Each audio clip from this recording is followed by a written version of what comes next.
الجزائر اليوم يحاربونها على كل الجبهات وفي كل المجالات. حتى تاريخ الجزائر ووجود الجزائر ما منعوش، يحبوا يشوهوا تاريخ الجزائر، يحبوا يشككون في وجود حتى الشعب الجزائري، وجود الشعب الجزائري وفي تاريخ الشعب الجزائري. الدول العميقة فعلا عميقة في العالم العربي هم 3-4 دول، منهم المغرب ومنهم عمان ومنهم مصر وإلى حد ما تونس. وإلى حد ما تونس. الدول العميقة قال لك في العالم العربي،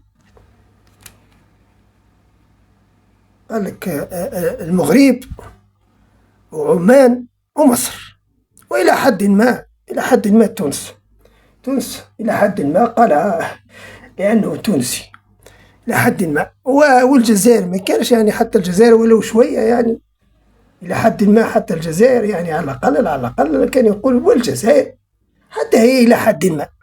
لا، الجزائر غير موجودة تماما. الجزائر ما عندها لا تاريخ لا عندها وجود، لم تكن موجودة. وكما يروجون الجزائر راهي صنيعة فرنسا. الجزائريون الذين قاوموا فرنسا ودفعوا على مذبح الحرية، دفعوا ملايين الشهداء، وهم الذين أخرجوا فرنسا من المنطقة، أخرجوها من بلدهم وساهموا في إخراجها من تونس ومن المروك ومن عدة دول إفريقية أخرى. الجزائر ما كانش غير موجودة تماما في التاريخ ولا وجود للشعب الجزائري. سمعتوا أخوتي، الدول اللي كانت عندها تاريخ هي المروك، ونقفز على الجزائر ونقول تونس، ونقتطع الجزائر يعني من المنطقة الجغرافية، لأن التاريخ محكوم بالجغرافيا، حتمية الجغرافيا. كيف قفز بهذه القفزة البهلوانية من المروك إلى تونس وتجاهل الجزائر تماما، اقتطعها من المنطقة الجغرافية التاريخية، اقتطعها بطريقة تعسفية، وهذا لا يصح حتى في المنطقة. هناك بما يسمى بالحتمية الجغرافية. أخاف أن قوادته لإمارة موروكو الفرنكو صهيونية أخاف أن تكون دون مقابل. قالك الدول العميقة بالعالم العربي 3 أو 4 دول، وذكر عمان وذكر مصر والمغرب، وقالك تونس شوية.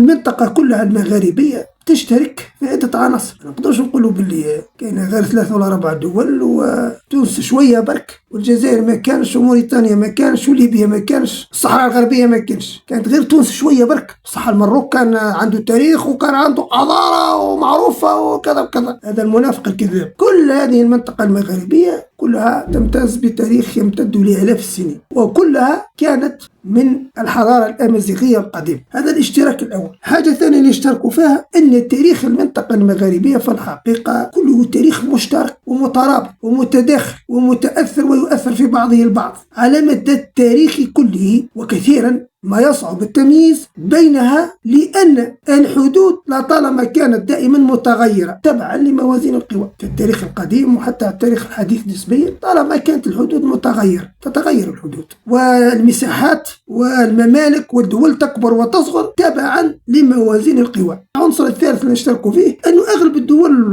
والحضارات التي قامت في مناطقنا كانت حضارات ودول وافدة أو ناتجة عنها. الواندال، البيزنطيين، العرب، اليونانيين، الأتراك، انتهاء بالفرنسيين والإسبان والطليان، كل هؤلاء هم حضارات ودول وافدة على بلداننا. العنصر الرابع الذي نشترك فيه جميعا أو تشترك فيه كل الدول المغاربية، أن كل دولنا ظلت لقرون تعيش تحت الاستعمار والحماية والوصاية وتحكم حضارات ودول أخرى. اليوم المروك لا زال محكوما بسلالة أجنبية منذ قرون. نحن اليوم نعيش في عالم مكشوف، والتاريخ منشور تقريبا. كثير من تاريخ الدول والشعوب والحضارات القديمة والحديثة وغير ذلك يمكن أن نجدها في الشبكة العنكبوتية.